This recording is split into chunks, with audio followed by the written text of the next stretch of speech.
आप सुन रहे हैं ध्येय आईएएस का डेली एमसीक्यू कार्यक्रम, जिसका मकसद है सिविल सर्विसेज, स्टेट पीसीएस और अन्य एग्जाम्स की प्रारंभिक परीक्षा की तैयारी कराने के लिए बहुविकल्पी प्रश्नों को पेश करना, ताकि आप करंट अफेयर्स और अन्य पहलुओं से जुड़े क्वालिटी क्वेश्चंस पा सकें। स्वागत है आप सभी का और मैं हूं विवेक ओझा। बात करते हैं आज के पहले सवाल की। यूनेप के संदर्भ में निम्नलिखित कथनों पर विचार करें। पहला, UNEP world conservation monitoring centre ने अपनी नई strategy nature and people strategy launch की है।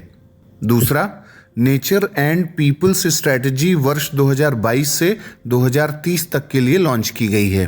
उपरोक्त में से कौन से कथन सत्य हैं? ऑप्शन ए केवल एक, बी केवल दो, सी एक और दो दोनों, या फिर डी न तो एक न ही दो।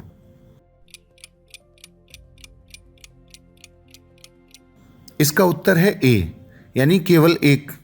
UNEP world conservation monitoring centre ने हाल ही में अपनी नई strategy nature and people strategy for 2020 to 2025 launch की है, अतः ए ऑप्शन सही है। इस स्ट्रेटजी के जरिए UNEP world conservation monitoring centre प्रकृति सतत विकास के कार्यक्रमों के साथ ही यूनेप 2022 से 2025 medium term strategy, UN decade on ecosystem restoration और जैव विविधता के संरक्षण में अपना योगदान देगा। यह सेंटर 4 एरियाज पर ध्यान दे रहा है: nature conserved, nature restored, nature economy और नेचर बेस्ड सॉल्यूशंस। अब बारी है दूसरे सवाल की। सागरमाला के संदर्भ में निम्नलिखित कथनों पर विचार कीजिए। पहला, सागरमाला 2015 में भारत सरकार द्वारा शुरू किया गया पोत परिवहन मंत्रालय का एक प्रमुख कार्यक्रम है। दूसरा, मैरीटाइम इंडिया विजन 2030 के तहत सागरमाला पहल व्यापार में सहायता के लिए क्षेत्रीय कनेक्टिविटी में सुधार करने को, बुनियादी ढांचे और निवेश को बढ़ावा देगी। उपरोक्त में से कौन से कथन सत्य हैं? ए केवल एक, बी केवल दो, सी एक और दो दोनों, या फिर डी न तो एक न ही दो। इसका उत्तर है सी। व्याख्या देखते हैं। जवाहरलाल नेहरू पोर्ट अथॉरिटी ने 8 अप्रैल 2022 को सागरमाला के 7 साल पूरे होने पर मुंबई में जेएनपीए अध्यक्ष संजय सेठी की अध्यक्षता में एक मीडिया ब्रीफिंग का आयोजन किया।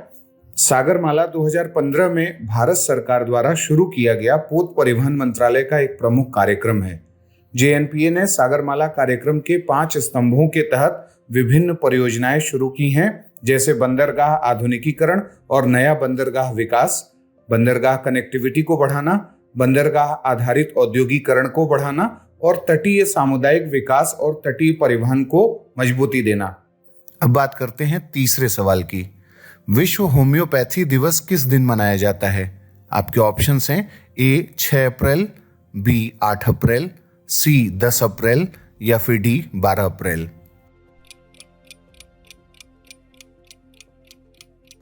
इसका उत्तर है सी, यानी 10 अप्रैल। आयुष मंत्रालय के तत्वावधान में 3 प्रमुख संस्थाओं यानी केंद्रीय होम्योपैथी अनुसंधान परिषद, राष्ट्रीय होम्योपैथी आयोग और राष्ट्रीय होम्योपैथी संस्थान द्वारा नई दिल्ली में 2 दिवसीय वैज्ञानिक सम्मेलन का आयोजन किया जा रहा है। यह आयोजन विश्व होम्योपैथी दिवस के अवसर पर 9 और 10 अप्रैल 2022 को नई दिल्ली में भारत रत्न सी सुब्रमण्यम प्रेक्षागृह में होगा। विश्व होम्योपैथी दिवस होम्योपैथी के संस्थापक doctor Christian Friedrich Samuel Hahnemann की जयंती पर मनाया जाता है। इस बार उनकी 267वीं जयंती है और इस वैज्ञानिक सम्मेलन की विषय वस्तु है homeopathy, people's choice for wellness. अब बात करते हैं चौथे सवाल की। सोलू कॉरिडोर ट्रांसमिशन लाइन का उद्घाटन भारत ने किस देश के साथ किया है? आपके ऑप्शंस हैं ए बांग्लादेश, बी नेपाल, सी भूटान, या फिर डी म्यांमार। इसका उत्तर है बी। व्याख्या देखते हैं। हाल ही में 200 करोड़ रुपए की लागत से भारतीय ऋण सहायता से निर्मित 90 किलोमीटर लंबी 132 केवी सोलू कॉरिडोर ट्रांसमिशन लाइन का उद्घाटन भारत ने नेपाल के साथ किया है। हाल में नेपाल के पीएम की भारत यात्रा रही और नेपाल 105वां देश बना है जिसने इंटरनेशनल सोलर अलायंस के फ्रेमवर्क एग्रीमेंट समझौते पर हस्ताक्षर किया है। इसके साथ ही बिहार के जयनगर से नेपाल में कुर्था तक 35 किलोमीटर लंबी सीमा पर रेल लिंक का शुभारंभ किया गया है और उसका संचालन किया गया है। भारत ने नेपाल में रुपे कार्ड का भी शुभारंभ किया है। अब बात करते हैं आज के 5वें और अंतिम सवाल की। सितंबर 2022 में किस देश की अध्यक्षता में SCO शिखर सम्मेलन यानी संघाई सहयोग संगठन शिखर सम्मेलन का आयोजन किया जाएगा? आपके ऑप्शंस हैं A Kyrgyzstan, B Kazakhstan, C Uzbekistan या फिर D तुर्कमेनिस्तान। इसका उत्तर है C। व्याख्या देखते हैं।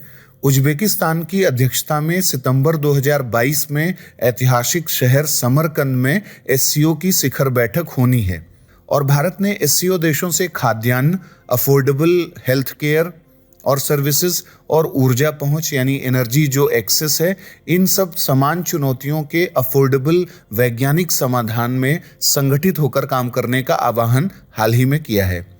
SCO में विश्व की लगभग 42% आबादी और 22% भूक्षेत्र हैं और वैश्विक GDP में इसका योगदान 20% है। भारत पाकिस्तान की पूर्ण सदस्यता सहित इसमें कुल 8 सदस्य देश हैं। SCO एक इंटर गवर्नमेंटल ऑर्गेनाइजेशन है यानी अंतर सरकारी अंतर्राष्ट्रीय संगठन है। 2001 में इसका गठन संघाई में हुआ था। इसके पर्यवेक्षक सदस्यों यानी ऑब्जर्वर मेंबर में अफगानिस्तान, बेलारूस, ईरान, मंगोलिया शामिल हैं और Azerbaijan, Armenia, Cambodia, Nepal, Turkey, Sri Lanka इसके डायलॉग पार्टनर हैं।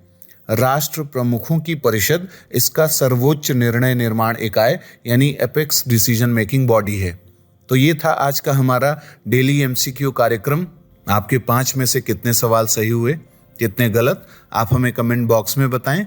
अगले कार्यक्रम के साथ जल्दी हाजिर होंगे। इजाजत दीजिए, नमस्कार।